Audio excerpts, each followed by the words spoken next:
mpendwa wetu ambaye tunamlaza hapa,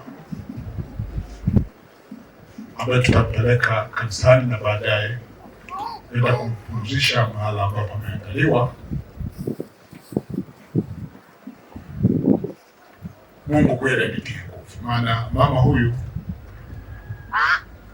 nimemuoa mwaka 76 kama taarifa ilivyosema, mwaka 76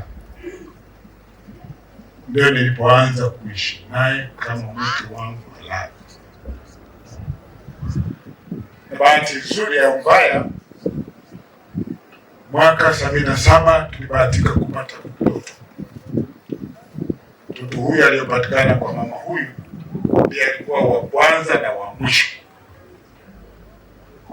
manake kupatikana mtoto mwingine tena. Mtoto huyu tulimpa jina la Mateso. Wakati fulani tunaambiwa tukiwapa watoto majina mabaya, iko kitu kinauma. Kupatikana mtoto mwingine, na tulivyokuwa tunampa kwa sababu alizaliwa katika mateso, anazaliwa mazingira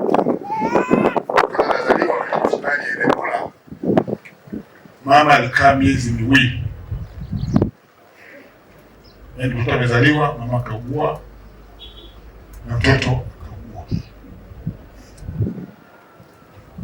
Kwa hiyo ndio tukampa jina la Mateso.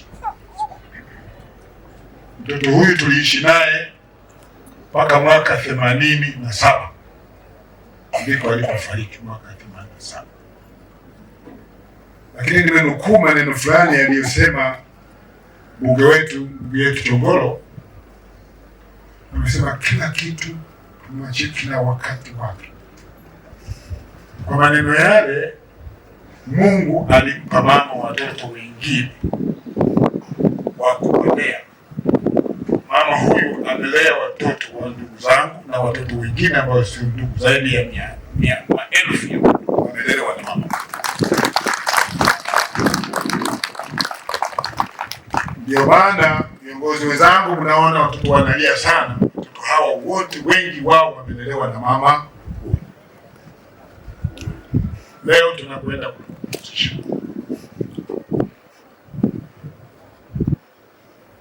Vitabu vitakatifu, sikumbuki mstari gani, lakini viongozi wa dini watusaidia hapa. Mama huyu ametimiza mambo ya duniani.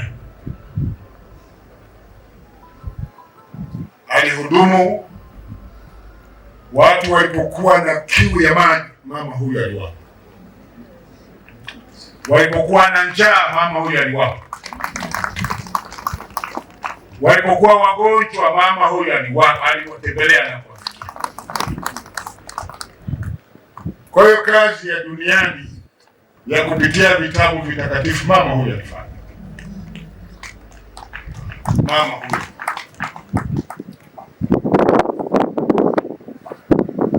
juzi, viongozi wenzangu na viongozi wa dini, nilipokaa na ndugu zangu hawa, niliwaambia maneno yafuatayo,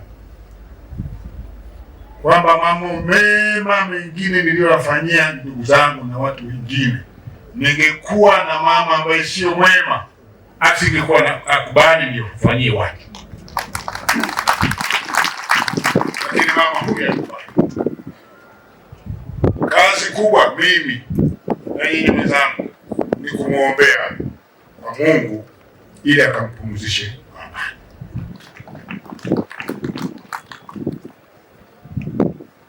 Mheshimiwa Chongolo, waziri, nikushukuru kwa salamu ulizozitoa za Mheshimiwa Rais.